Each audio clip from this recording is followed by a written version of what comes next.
오늘 우리들에게 주시는 하나님 말씀은 마가복음 11장 12절에서 14절, 20절에서 21절 말씀입니다.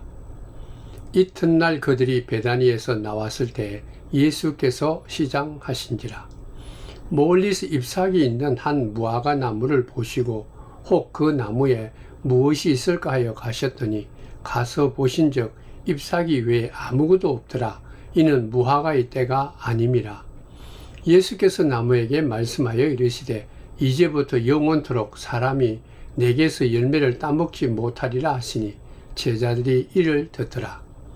그들이 아침에 지나갈 때 무화과 나무가 뿌리채 마른 것을 보고 베드로가 생각이 나서 여짜오되 랍비여 보소서 저주하신 무화과 나무가 말랐나이다. 아멘.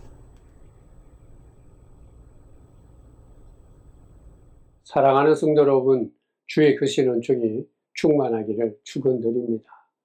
인생에 즐거움을 주는 것이 많이 있는데 그 중에 먹는 즐거움은 정말 사람들에게 기쁨을 주죠. 무엇보다도 사랑하는 사람과 함께 먹는 것, 그리고 친구와 함께 먹는 것, 그 어떤 것보다 인생을 아주 즐겁고 풍요롭고 행복하게 만드는 것이죠. 건강을 잃어버리면 그렇게 맛있던 것들도 맛을 잃어버리는 것이 사실입니다. 요새는 우리가 다이어트 한다고 먹는 거에 대해서 조심하고 있지만은 무엇보다도 우리가 잘 먹고 그리고 또 우리가 그 먹는 것으로 인해서 즐긴다라는 것은 정말 감사해야 될 조건입니다. 그러니까 잘 먹고 맛있게 먹는다라는 것은 하나님께서 우리에게 주신 건강의 비결이다라는 뜻입니다. 창세기에 보면요, 하나님께서 아담과 하와를 만드시고 모든 실과를 마음대로 먹으라 그렇게 말했죠. 그러니까 모든 것들을 먹고 그리고 즐기라 그런 얘기입니다. 그것을 볼 때 하나님께서 인간을 만드시고 난 뒤에 먹는 것, 이것이 얼마나 귀하고 소중한 것인가라는 것을 우리들에게 가르쳐 주시는 것입니다. 제가 오늘 말씀을 시작하는 것을 먹는 얘기를 한 이유가 오늘 말씀에 보면 예수님께서 배가 고프셨다 그런 말씀이 나옵니다. 오늘 말씀 마가복음 11장에는 이튿날이라고 그렇게 되어 있지만요, 똑같은 이 본문의 말씀을 기록해 준 마태복음 21장에는 보면 새벽에 성 안으로 들어오시는데 예수께서는 시장하셨다라는 말이 있습니다. 그러니까 새벽에 예루살렘 성으로 들어갔다. 여기 새벽은요, 보통 오전 3시에서 6시 그 사이를 얘기합니다. 그러니까 예수님께서 새벽 기도 하듯이 예루살렘 성으로 일찍 들어가셨다. 그래서 일찍 가니까 예수님께서 배가 고프셨다. 근데 그 예루살렘 성 안으로 들어가는 길에 멀리서 무화과 나무를 보았다라는 것이죠. 잎이 무성한 무화과 나무입니다. 그러니까 예수님께서 잎이 무성한 것을 보고 열매도 맺을 것이다. 분명히 그렇게 기대를 하고 그 무화과 나무 앞에 갔는데 잎은 굉장히 무성한데 열매가 하나도 없었다라는 것이죠. 그때 예수님께서 그 무화과 나무를 향해서 저주의 심판을 하신 것입니다. 이제부터 영원히 내게서 열매를 따먹을 사람이 없을 것이다. 그런 저주의 심판의 메시지를 무화과 나무에게 내린 것이 바로 오늘 본문의 말씀입니다. 오늘 이 말씀을 읽을 때마다 많은 사람들이 의문을 가집니다. 이게 좀 이상하다라는 것이죠. 왜 예수님께서 멀쩡한 나무를 저주해서 열매를 맺지 못하도록 했을까? 배가 좀 고프다고 그래서 먹을 것을 찾을 수 없다고 그래서 그렇게 무참하게 이 무화과 나무에게 저주할 필요가 있는가? 예수님께서는 40일 동안 광야에서 금식을 하고 아무것도 먹지 못했을 때 사탄이 와서 돌을 떡으로 만들어 봐라 그렇게 유혹했을 때도 전혀 시험 들지 않았던 분이 예수님이시죠. 오늘 본문에 보면 그저 하루에 아침 한 끼 그 그릇에서 배가 고프다 해서 이렇게 무화과 나무에게 저주를 한다는 것 이해가 안 된다는 거죠. 이게 좀 너무한 것이다. 사람들은 이 말씀을 읽을 때마다 의아해하고 그리고 이해를 하지 못하는 것이 사실입니다. 또 하나 이 질문이 이 같은 의아스러운 질문을 할 수밖에 없는 것을 우리가 오늘 성경을 보면 명백하게 알 수 있습니다. 왜냐하면 오늘 성경에 보면 지금 시기가 열매를 맺을 때가 아니다. 본문에 분명히 그렇게 말하죠. 열매를 맺을 시기도 아닌데 열매가 없다고 저주를 하신 것은 뭔가 예수님이 착각하고 잘못한 것은 아닌가라는 얘기입니다. 오늘 이 말씀을 통해서 예수님께서 무엇을 우리들에게 주시고자 많은 사람들이 의문을 갖고 이해하지 못하는 그런 행동을 하셨을까? 오늘 예수님께서는 어떠한 심정으로 어떠한 하나님의 말씀을 우리들에게 주시기 위해서 이 같은 무화과 나무의 이 저주의 사건을 우리들에게 보여주신가라는 얘기입니다. 그래서 오늘 이 말씀을 이해하기 위해서는 먼저 우리가 기억해야 될 것은 무엇인가 하면 무화과 나무에 대한 얘기입니다. 그러니까 무화과 나무는 어떤 나무인가 그걸 먼저 아는 것이 중요합니다. 잎이 많다고 하는 것은 당연히 열매를 맺는 것이 무화과 나무입니다. 조금 더 구체적으로 얘기해 보면요, 무화과 나무의 특징을 우리들이 이해해야만 오늘 이 사건을 우리가 바로 알 수 있습니다. 이스라엘 나라에 있는 나무들은 대체로 잎부터 자라고 난 뒤에 열매를 맺는다고 그럽니다. 근데 이 무화과 나무만큼은요, 좀 다르게 잎보다 열매가 먼저 시작된다고 합니다. 열매가 조금씩 돋아나기 시작하면 그 잎도 함께 나타난다는 것이죠. 그렇기 때문에 오늘 본문에 있듯이 이 무화과 나무 잎이 무성하다라는 얘기는 당연히 열매가 있다라는 것을 말해주는 것입니다. 그러니까 무화과 나무가 잎이 묵성한데 열매가 없다라는 것은 이게 아니다라는 얘기죠. 오늘 본문의 그 시기는요, 6월절 바로 전이니까 아마 3월 말 아니면 4월 초라고 우리가 생각할 수가 있습니다. 예수님께서는 무화과 나무 잎이 무성하기 때문에 3월 말이나 4월 초에 되면 이게 당연히 열매가 있을 것이다 기대를 하고 그 나무에 갔는데 열매가 없다라는 것이죠. 열매가 맺어지지 않았다는, 열매를 찾을 수가 없는 거예요. 이 말은 무엇인가 하면 이제부터 이 무화과 나무가 분명히 열매가 있어야 되는데 열매가 없다는 얘기는 계속적으로 지금뿐만 아니라 시간이 지나도 이 열매 맺을 가능성이 없다, 그런 얘기입니다. 아무리 시간을 두고 기다려봐도 열매를 맺을 수 없다, 그렇게 판정하시고 예수님께서 이 무화과 나무에게 저주를 내리신 것입니다. 이 같은 무화과 나무의 저주는 또 하나 우리가 생각할 수 있는 것은 비유의 사건입니다. 그래서 이게 하나의 어떤 메시지가 우리에게 있는데요, 무화과 나무의 저주는 그 당시 하나님 말씀을 거부하는 이스라엘 민족들, 그리고 나아가서 열매를 맺지 못하는, 특별히 예루살렘에 거하는 종교 지도자들, 정치 지도자들, 이 같은 지도자들에 대한 하나님의 메시지입니다. 이 예루살렘에 있는 특별히 이 지도자들은요, 그들은 늘 입만 열면 하나님을 잘 섬긴다, 하나님 앞에 우리는 온전하다, 하나님 앞에 정말 모든 거 다 드리는 것처럼 그렇게 모든 사람들 앞에서 자랑하고 그렇게 살아갔던 자들이 바로 예루살렘에 있는 지도자들입니다. 정치 지도자들, 그리고 이 제사장들과 같은 서기관들과 같은 종교 지도자들이죠. 겉으로는 정말 모든 것이 다 하나님 보시기에 합당한 것처럼 보이는 거예요. 겉으로는 굉장히 이 무화과 나무가 무성한 잎이듯이 무성한 거예요. 부족함이 없어 보입니다. 잎이 무성하죠. 근데 실제로 속으로 돌아보니까 잎이 무성하면 먼저 열매가 맺어져야 되는 건 당연한데, 이들은 잎은 겉으로는 굉장히 화려하고 좋은데 열매가 없는 무화과 나무처럼 그들 마음속에는 하나님을 사랑하는 것, 하나님 보시기에 합당한 삶, 하나님을 기쁘게 하는 삶보다는 더럽고 부패하고 개인적이고 이기적인, 정말 하나님께 그래서 기뻐하지 않는 그러한 모습들이 가득 차 있는 것을 보고 예수님께서 탄식하고, 그 탄식하는 가운데 마치 잎이 무성한 무화과 나무가 열매를 얻는 것처럼 그 당시 화려한 예루살렘 성에 있는 지도자들과 백성들의 그 열매 없는 신앙에 대해서 꾸짖는 것입니다.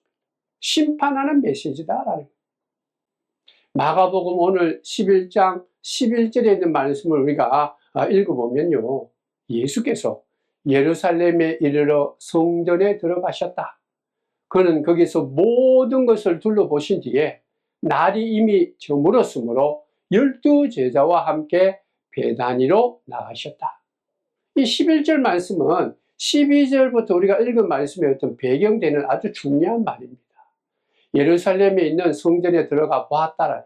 들어가셔서 예수님께서는 꼼꼼하게 아주 자세하게 모든 것들을 둘러보셨다라는 것이죠.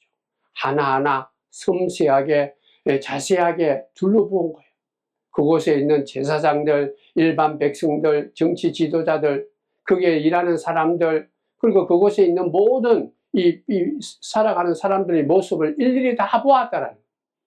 그 예루살렘과 예루살렘 성전에 있는 모든 사람들이 살아가는 삶의 행태와 그들이 하나님께 드리는 예배의 모습, 살아가는 삶의 그 모든 것들을 일일이 하나하나 다 살펴보았다, 그런 뜻입니다.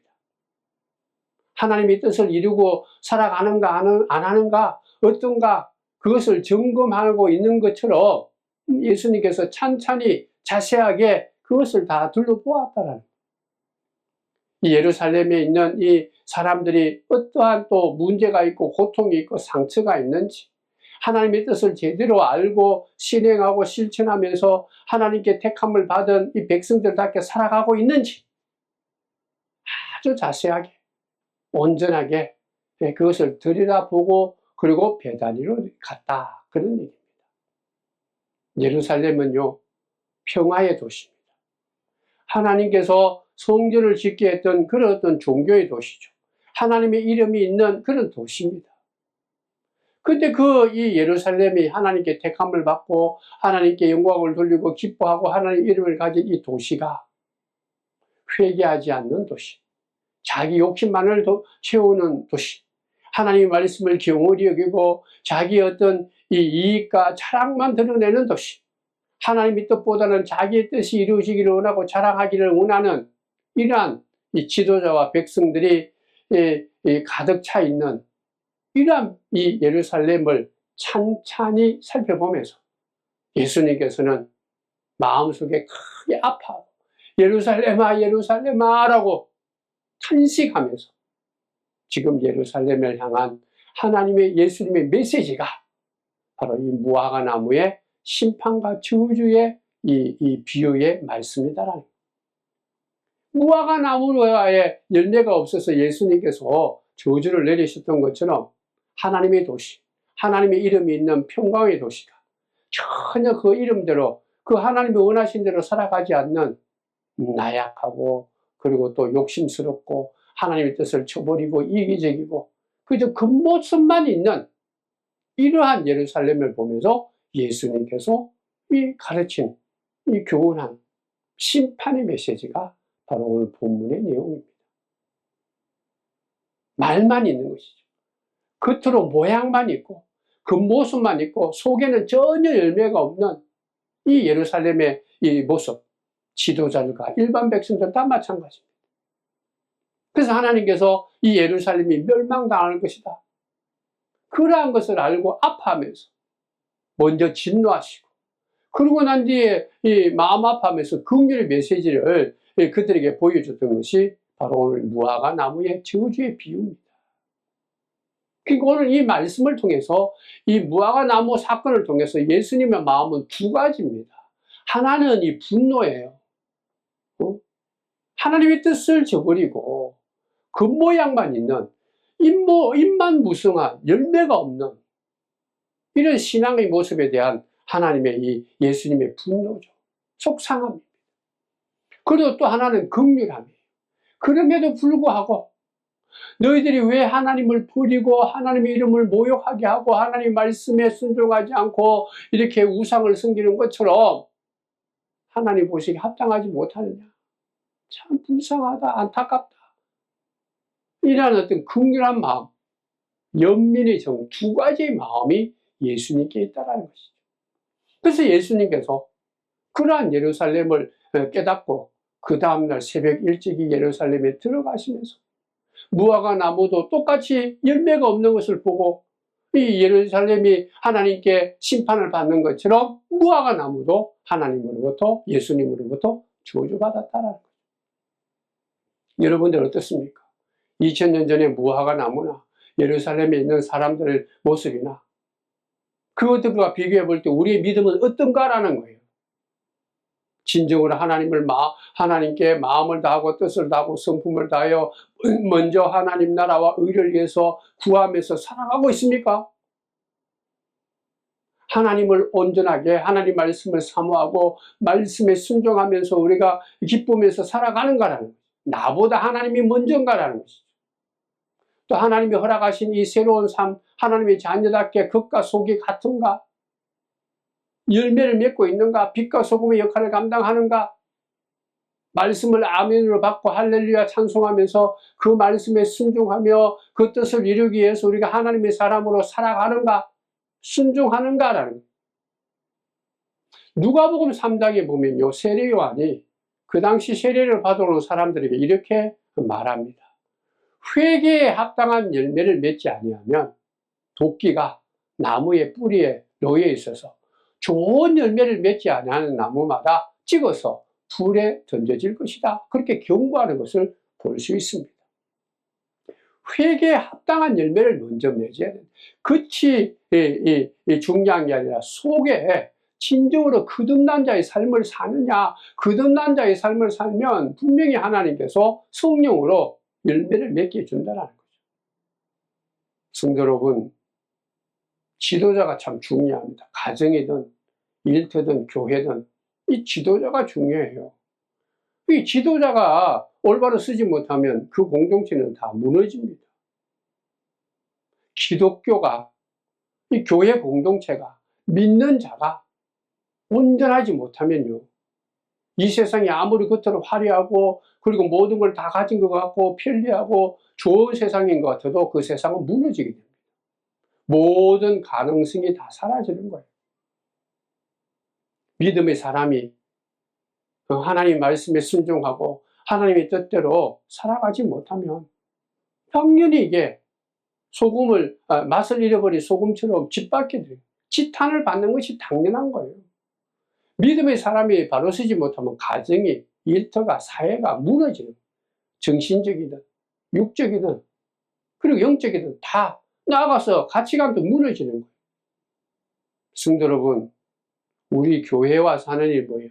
하나님 앞에 나서 예배드리는 가장 중요한 것은 우리가 이 땅에 살아가면서 어리석고 약한 것, 상처받은 것, 그리고 또 하나님 보시고 온전하지 못한 것, 정말 간절한 마음으로 예수님 이름으로 하나님 앞에 나와서 긍휼함을 입고 새롭게 거듭나는 것이 예배드리는 것이요, 하나님을 만나는 것입니다. 만물을 새롭게 하신 하나님 앞에서만이 우리가 새롭게 되는 거예요. 상처받은 것도 치유되고 모자라는 것도 우리가 온전하게 되고, 그리고 또 이 잘못된 것은 우리가 이 고침을 받는 거죠. 하나님의 그 말씀으로, 하나님의 사랑으로, 하나님의 긍휼하심으로, 또 우리가 하나님의 사람이 함께 기도하는 그 기도의 근세와 능력으로 우리가 교회에 와서 이같이 우리의 모든 아픔이 치유되고 우리의 모자람이 채워지고 우리가 잘못된 왜곡된 것이 바로 다 온전하게 되어서 예수 안에서, 믿음 안에서 예배드리면서 우리가 새롭게 거듭나서 하늘나라의 기쁨을 회복하고 기뻐하고 감사하는 것이 바로 교회가 해야 할 일이고 교회에서 예배드리는 그런 축복입니다. 그런데 이같이 예배드리고 교회에 와서도 서로 다투고 상처 주고 고통 주고 이 교회 안에서까지 치료받지 못한다면 이건 큰 문제죠. 겉만 무성한 이 무화과 나무처럼 열매가 없대. 하나님이 오셨는데, 예수님이 오셨는데 이 교회 공동체가 아니다. 우상을 숭배하는 그런 공동체가 되었다는 거예요. 사랑하는 성도 여러분, 오늘 예수님은 이 무화과 나무의 저주의 사건을 통해서 명백하게 얘기하는 것입니다. 신앙이 있다라고 얘기했던 예루살렘의 사람들, 특별히 지도자들, 그들이 많은 사람들에게 뭔가 자랑을 하는데 그들의 삶의 모습이 하나님 보시기에 심판받을 수밖에 없는, 하나님으로부터 저주받을 수밖에 없는 분노의 삶을 살았다는 거예요. 겉만 무성한, 잎사귀만 무성한, 열매가 없는 무화과 나무처럼 그들의 삶의 행위가 심판받을 수밖에 없다는 것을 알고 예수님께서 그들에게 경고의 메시지를 주는 거예요. 그리고 오늘 말씀에 보면 14절에 보면 무화과 나무를 마치 사람처럼 표현한 것을 알 수 있습니다. 예수께서 그 나무에게 말씀하셨다. 이제부터 영원히 내게서 열매를 따먹을 사람이 없을 것이다. 제자들이 예수께서 말씀하시는 것을 들었다. 예수님께서 무화과 나무를 향해서 너라고 말하는, 너에게 열매를 따먹지 못한다. 영원토록 너는 저주를 받을 거다. 왜? 열매를 맺어야 될 너 무화과 나무가 열매가 없기 때문에, 그렇기 때문에 너는 저주를 받는다. 사랑하는 성도 여러분, 믿음은요, 한번 아멘하고 할렐루야하고 세례받고 한번 예배드린다고 그게 전부가 아니에요. 그게 끝이 아니다. 우리는 날마다 새롭게 거듭나는 것이 믿음입니다. 말씀 앞에서 예배드리면서 기도하면서 찬송하면서 하나님 말씀에 순종하고 온유와 겸손으로 이 땅에 빛과 소금의 역할을 하면서 이웃을 사랑하면서 복음을 증거하면서 우리는 날마다 새롭게 우리에게 허락하시는 주님의 은혜와 사랑과 능력 가운데 날마다 예수를 닮아가는 새롭게 되는 것이 믿음의 삶이에요. 너 하나님의 사람아, 날마다 예수 안에서 거듭나야 돼. 예수를 닮아가야 된다는 거예요. 그러므로 우리들은요, 그저 한 곳에 머물러 있으면 안 돼요. 예배를 드리든지 하나님 앞에 나와서 기도를 하든지 우리가 세상에 나와서 우리가 맡은 사명을 감당하든지 간에 하나님 나를 도와주십시오. 내가 예수를 닮아가기를 원합니다. 말하는 거, 행동하는 거, 살아가는 삶의 가치, 내가 이 시대에 하나님의 사람답게, 예수의 사람답게 하나님께 사랑받는 빛과 소금의 역할을 감당하는 하나님의 사람이 되기를 원합니다. 도와달라고. 하나님의 뜻을 이루기 위해서 내 삶이 날마다 예수를 많이 닮아가기를 원합니다. 작은 예수로 살기를 원합니다. 그게 바로 바른 믿음입니다. 근데 그 당시 2000년 전에 예루살렘에 있는 사람들과 예루살렘은 이걸 잃어버린 거죠. 특별히 지도자들이. 그래서 예수님께서 마음속에 분노하시면서 또한 긍휼한 그런 어떤 이 마음을 가지면서 어찌해서 너희들은 왜 이 멸망의 길을 걸어가고 있느냐, 열매가 없어서 멸망하게 그렇게 살아가느냐 탄식하십니다. 그러면서 또한 긍휼한 마음이 있으니까 예루살렘아 예루살렘아 라고 탄식하시면서 기도하고 통곡하신 거예요. 사랑하는 성도 여러분, 예수님께서는 지금도 마찬가지입니다. 귀한 보혈을 흘리셔서 너는 내 사랑하는 자녀다, 그렇게 우리들을 불러주신 우리들을 통해서 무엇보다도 하나님이 원하시는 믿음의 열매를 맺고 살아가기를 원하신다. 예배드렸다면, 기도한다면, 말씀을 듣고 말씀 가운데 진리 가운데 살아간다면, 하나님의 사랑 가운데 이웃을 사랑하면서 예수를 닮았다, 예수의 사람이다 라고 말한다면 예수님처럼 겸손과 온유함으로 거짓말에서 벗어나서 정직하고 진실한 마음으로 열매를 맺는, 믿음의 열매, 성령의 열매를 맺는 사람이 되기를 원하는 것이 바로 예수님의 마음이에요. 우리가 이 땅에서요, 교회에서뿐만 아니라 가정에서도 일터에서도 우리가 이같이 하나님께 선택을 받은 사람들께 살아가는 삶이 열매 맺는 삶입니다. 게으르지 않고 나태하지 않고 눈치 보고 자기 이익을 위해서 살아가는 게 아니라, 특별히 우리가 이 일터에서요, 우리가 믿는 자답게 그저 사람들 보기에 교묘한 이 모습만 보이면서 자기 이익만 찾는 사람이 되어서는 안 된다는 거예요.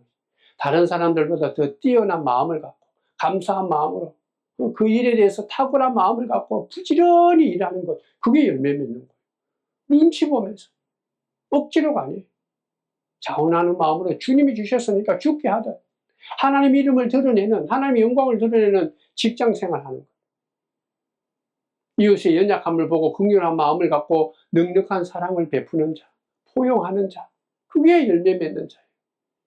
가정에서는 하나님이 원하시는 바른 아버지로서, 그리고 또 기도하는 어머니로서 자녀들을 오직 믿음으로 잘 양육하는 그런 부모가 열매 맺는 거예요.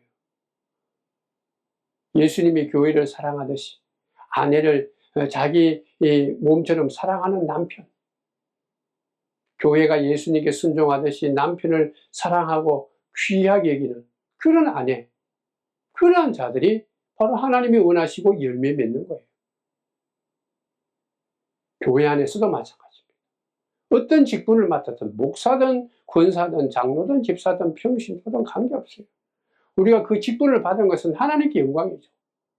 우리가 뭔가 이렇게 뭐 세상의 어떤 직분 모양을 뻐기기 위해서 한 게 아니에요. 섬기고 주의 사랑을 드러내는 거죠. 그러므로 직분을 받은 자들은 더욱더 겸손한 마음으로 다른 사람들에게 상처를 줘서는 안 된다는 거예요. 사랑하는 성도 여러분, 예수 믿는 삶이 가장 복된 삶입니다. 예수 안에서 거듭난 삶 가장 소중한 거예요. 정말 예수 믿는 것이 나의 삶 속에 가장 귀한 거다. 가장 귀한 거고 소중한 거다. 내가 주의 자녀되게 살아가는 것이 가장 복된 거다. 확신하시기 바랍니다. 그러므로 우리가 주 안에서 주와 동행하면서 예수께서 우리에게 주신 그 놀라운 풍성하고 부족함이 없는 온전한 축복의 삶을 우리도 누렸어야 돼요. 그 누리는 삶이 열매 맺는 삶입니다. 그저 겉으로만 종교 생활하고 예배 생활하고 기도하는 게 아니에요. 입만 무성해서는 안 된다는. 우리가 예배 드릴수록 하나님께 나와 가까이 할수록 우리의 삶이 열매를 맺고 예수를 닮아가는 것, 말 한마디 행동하는 것, 살아가는 삶의 모습, 태도, 행동, 잎이 넉넉해서 다른 사람들에게 그늘이 되어줄 뿐만 아니라 열매도 있어서 다른 사람들에게 기쁨을 주는 이 풍요로운 그런 어떤 영양을 공급하는 열매가 되어야 된다. 바라기는 우리가 다시 한 번 더 예수 안에서 새롭게 거듭나는 믿음의 삶을 소망하면서 우리들은 무화과 나무처럼 심판받는 자가 아니라 하나님께 축복받은 주의 자녀들처럼 하나님을 기쁘시게 하는 열매 맺는, 잎도 무성하지만 열매도 풍성하게 열매 맺는 주의 자녀들, 예수 안에서 복된 삶을 살아가는 여러분들, 또한 우리 능구공감교회가 되기를 주님의 이름으로 축원드립니다. 기도하겠습니다. 하나님, 오늘 말씀을 마음속 깊이 새기면서 왜 예수님께서 이러한 무화과 나무에게 저주하셨는가?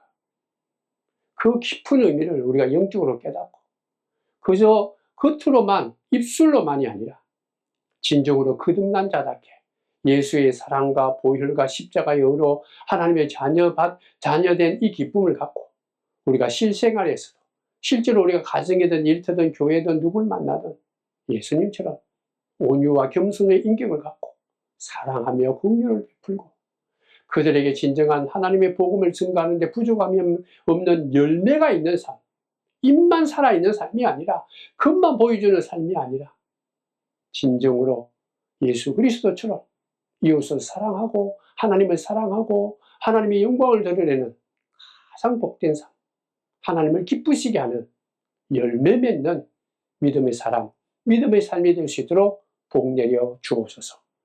예수님의 이름으로 기도드리옵나이다. 아멘.